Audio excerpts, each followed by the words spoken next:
Hey, what's going on, everyone? Your boy Vic is back, and this will be my review of the South Korean drama Joseon Gunman, also known as the Gunman in Joseon. So, what really got me interested in this was me being a fan of shoot 'em out stuff, action, American westerns. I was like, hey, they're making something like this, but it's going to take place in South Korea in Joseon during the Joseon Dynasty. And I'm like, that's a really neat idea. So I was really interested in that. I was looking forward to. I don't know if the director and the writers and whatnot, the people who produced this show, are fans of stuff like American shows like Gunsmoke or The Rifleman or stuff like that, but or they just recently saw something like Django Unchained or something like that. All those old Western shows, but I can definitely tell there's some influences there in here. There's also some influences, although I'm pretty sure that the writers and the directors on here probably haven't played this game, this video game. But there's also some influences here I can see from, like Assassin's Creed or something like that. So, you know, just the overall kind of idea of this show got me interested in it. I don't know any actors. I haven't seen any of the actors except one um, actor in here, but he plays one of the bad guys. But other than that, I haven't seen any of these actors. I don't know what they're like. So I was just interested in that. So overall, I mean, just my overall thoughts on it. Before I get into spoilers, is I liked it a lot. It was really enjoyable. I definitely think if you like westerns, American westerns like Gunsmoke and stuff like that, or you're just really interested in this idea, check it out. It's a really fun ride. It's 22 episodes. They got extended to 22. It was only 20 at first, but they extended it due to popularity and um, they wanted to do more of the story. So it's 22 episodes. It's a really fun ride, and it does have some problems, but I'm going to get into those problems in the review. But I'm going to be spoiling stuff like I said before. So if you haven't seen it, if you don't want spoilers, go away now because I'm gonna start talking about spoilers right now. Okay, one thing I want to talk about first is the action. I want to talk about that first. One thing that kind of bothered me, and I was looking forward to in the show, was the kind of how they were going to handle the gunplay in here. And they do handle it well, but it has one problem. The main character has unlimited ammo, and we don't really see the main character or any of the characters. Well, I think we see some of the characters reload their guns, but not a lot of them.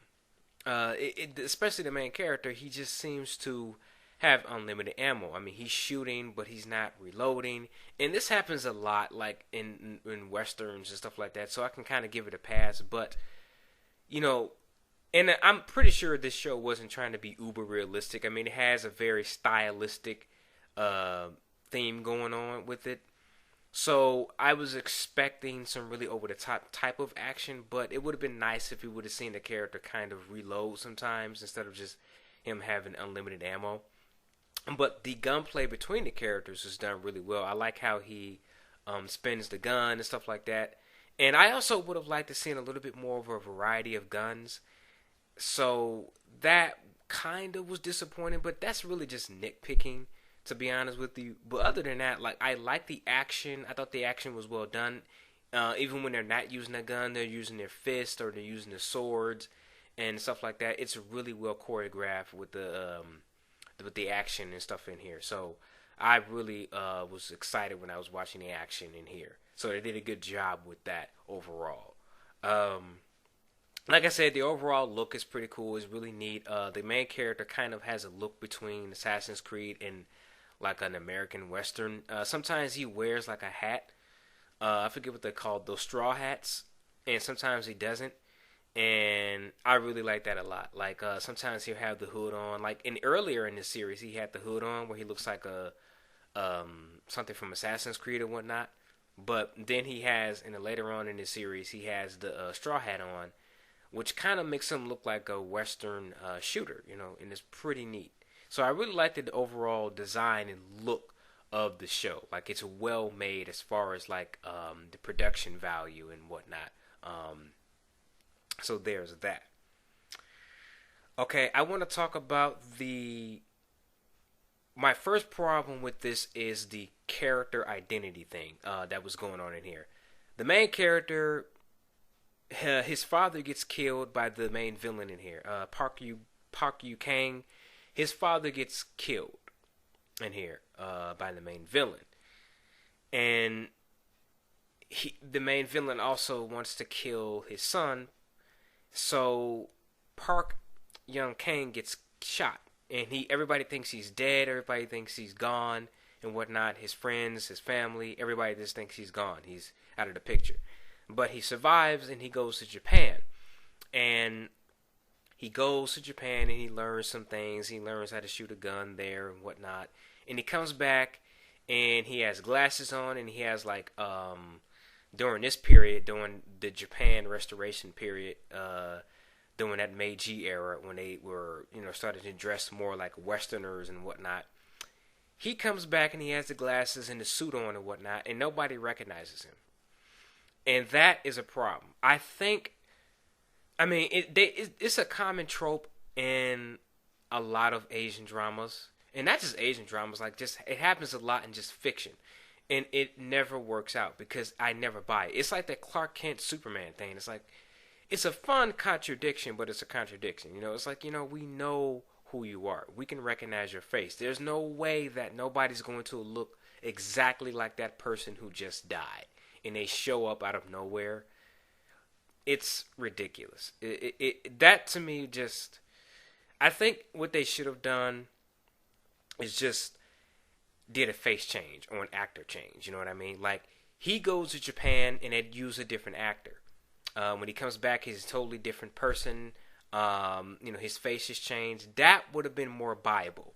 I think they would have did that. And then a lot of people would say, well, how he's going to change his face? They didn't have, plastic surgeons and stuff back then. Well, it's fiction. Just say they came up with some some mojo stuff or whatnot. Something they could have made up.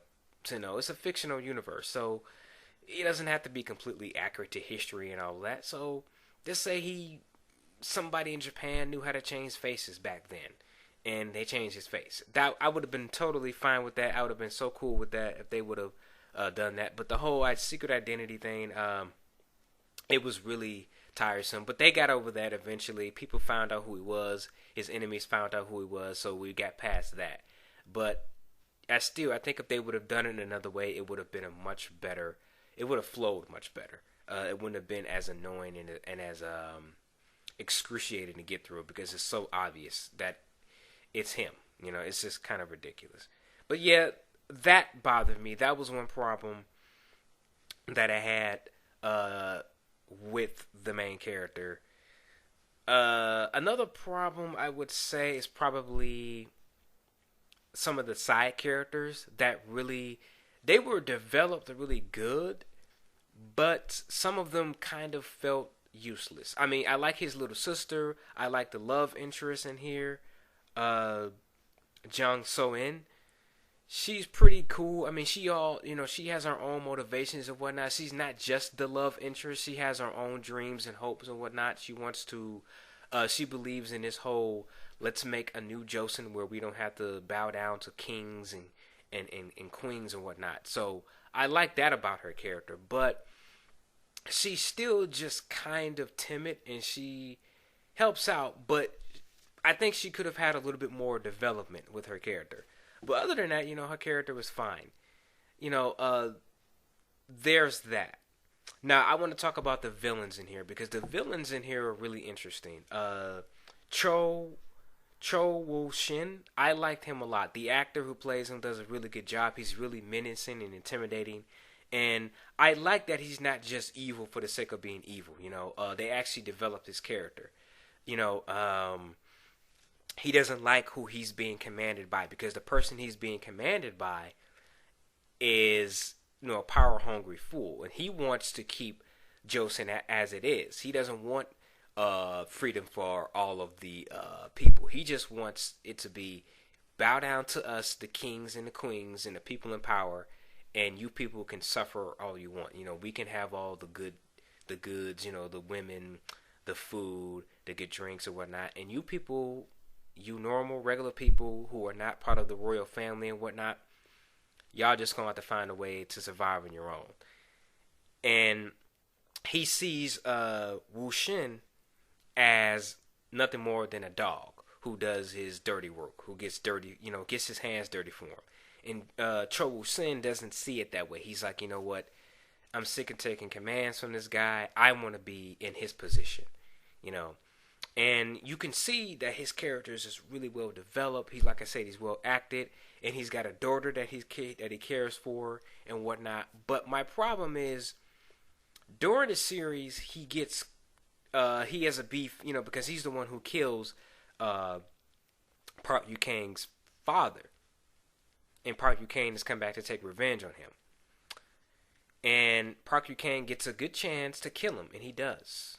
Or it seems that way, because he falls off a cliff, and he's assumed dead. And I like that a lot, and I'll get into why I like that a lot later on when I talk about his daughter. But he's alive, and he survives because he has some type of old school, like bulletproof, like vest thing. And I'm like, okay. He survived because he dropped in water. Okay, maybe I can buy that. It's fictional. Okay, whatever. But the mere fact that he survived this, because he survived the shot wounds. I don't see that. Even back then, the bullets, I'm pretty sure they didn't. It's not historically accurate. It's a fictional universe, and I keep saying that. But what he had on only looked like it had protected a certain part of his upper area, not the other parts that Park Young-kang shot at. He shot him in the arm. He shot him all over, and he survived. I would think a headshot would have been much more, convenient. Just shoot him in the head and be done with it. Don't shoot him in the body if you want to kill the guy. That's just me. But yeah, he shot him in the chest, and he survives, and he comes back, and he recovers. And I'm disappointed in this because I was liking the idea that his daughter was going to become the main villain after he was killed off, because his daughter was starting to become evil too. After the stuff with Park Yu-kang, she had a thing for him, and she was starting to fall in love with him because she saw him. He saved her once from like a group of bandits or whatnot that they were dealing with, and she sees something in him. She starts falling in love with him and whatnot, and then it doesn't work out, and she kind of goes back to her father and whatnot, and she starts to become evil. There's even a part where she's about to commit suicide, and then she finds out that her dad is dead, and she's like, I'm going to kill Park Yu-kang now. I no longer love this man. I hate him. I'm going to kill him and anyone close to him. And I would have liked if she would have became the main bad guy in the end. I thought that would have been really neat, a really nice thing to do, because I was liking her character. I was liking her motivation. She had her own thing going. At first, she didn't agree with her father and what her father was doing and whatnot. So they were going back and forth, and I liked that a lot. And she was just a tragic character. They mentioned that she was raped as a kid. All the stuff that happened to her, and she was starting to break down. All the things were starting to go bad for her and her father, and she was starting to go to the dark side, if you will. And so when I was really disappointed in that. I really think that she could have, been a great villain on her own. Most female villains that we see in K-dramas are kind of generic. They usually are evil just for the sake of kind of being evil. They're just kind of one-dimensional. But she was a really three-dimensional character. She felt like a real person. So when that happened, when her father was alive again, I was like, that's disappointing. And I also didn't really like how the villains were taken out. He ends up killing his daughter, which is fucked up. It's kind of irony in a way, because of his evil deeds. I guess you can say it's karma or irony. I kind of like it, but I don't.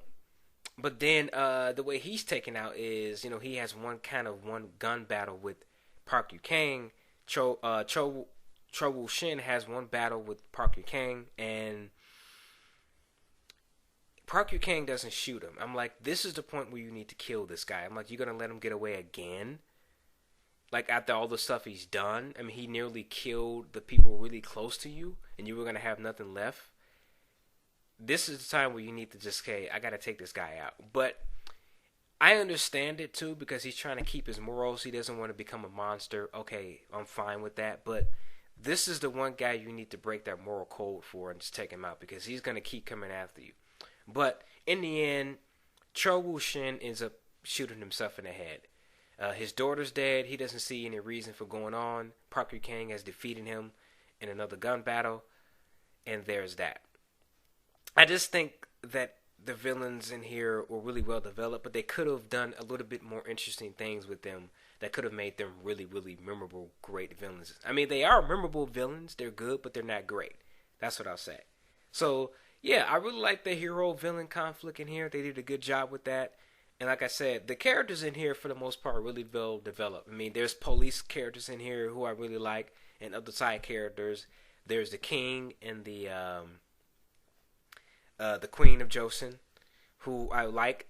I mean, he ends up having to do things that he doesn't want to. He's a really well. I mean, we don't see that much of him, but he's a really well-developed character. You can see the pain and anguish he has to go through of being king, but he does some things that really severs his ties with Park Yu Kang, and I really like that a lot.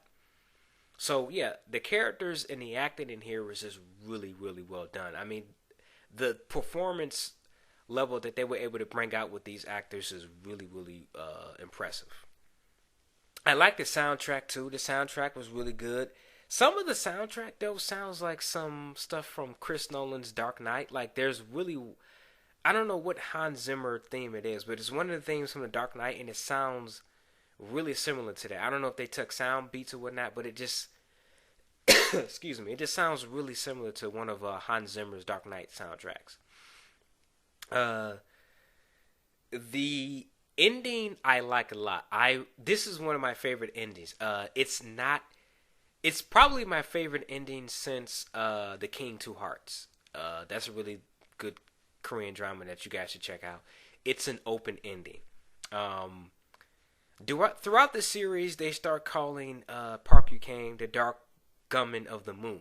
That's his nickname, the nickname that they give him. For his gunman skills and for what he's done. And at the end of the series, he's like a legend, right? And he's, because they were all fighting for a new restoration, a new Joseon. But that happens, but it doesn't happen. So he goes off to like a far land or whatnot, and he has these kind of people that are with him that believe in a new restoration for Joseon. And he's like a hero now that goes around and he kind of takes care of these politicians. He kind of beats them up and whatnot. And anytime he knows or he gets wind of a politician in Joseon that's doing something wrong, he'll go after them. And at the end, we see him riding with his crew towards some corrupt politician in Joseon. And I like that a lot. This is a series that could easily get a sequel. I want a sequel to this, whether it be in the show form or manhwa form. That's a Korean manga, if you don't know, or a Korean comic book, or something like that. I really want a sequel to this because I feel like they can really build this into something more than just a one-time thing. Like, it's a really unique ending, and I liked it a lot. It was really enjoyable. Check this out. It's probably going to be one of my favorites of this year. Next to Empress Key and some other things I'm going to watch. And stay tuned. I will be reviewing some other series. You're All Surrounded. I'm going through that right now. I'm going through this other series, 3 Days. And I'm watching Night Watchman in Joseon. I want to watch that as well. So look forward to those reviews when I'm done with them. Alright, you guys take it easy. Peace. This series gets a 9 out of 10 blood drops from me.